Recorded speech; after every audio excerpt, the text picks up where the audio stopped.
Hi everyone, Samantha Beynon. My name is Samantha Beynon. I was born and raised in Prince Rupert, British Columbia. I'm Nisga'a Tsimshian and have European roots from Ireland. I come from the Ganada Frog and Raven clan, and I come from the house of Athguilagadu, the house that is always full in the Nass Valley. I currently live on the unceded territory of the Wissanic and Lekwungen peoples in Victoria, British Columbia. I'm a mom and a wife, and I have 3 babies, so Ray, Blake, and Holden. I moved away from my community when I was 18 years old to pursue post-secondary education. Then I ended up completing my bachelor's degree and becoming a teacher, and through that journey I found a passion for writing, and I love writing stories, especially picture books for K to 12.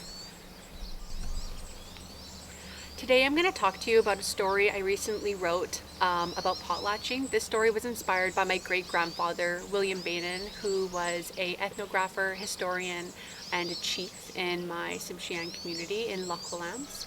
In the 1900s, my great-grandfather, William Beynon, worked with Marius Brabo and some other historians to document our adao. Adao means passing on our oral traditions of our Ts'msyen language. In the early 1900s, my great-grandfather wrote all about the potlatch, and this story that I wrote for children is all about learning about the potlatch, the traditions, our culture, and a simple way for early learners to learn about the potlatch ban that was finally lifted in 1951. Potlatches are special celebrations held by many First Nations people on the Pacific Northwest coast of British Columbia. Potlatches are more than just a celebration for our First Nations people. They're medicine, they're healing, and they're a way for all of us to come together and learn many of our traditions and pass down knowledge from elders. Okay. The story I wrote is called Celebrating Potlatches. It's about a grandchild learning all about the potlatch from their grandparent and learning about the traditions that were passed down. At potlatches, you can celebrate them for coming of ages, births, marriages, and even for sad times like funerals. At potlatches, we share traditional food, we dance, we sing, we laugh, we cry, and we wear our traditional regalia.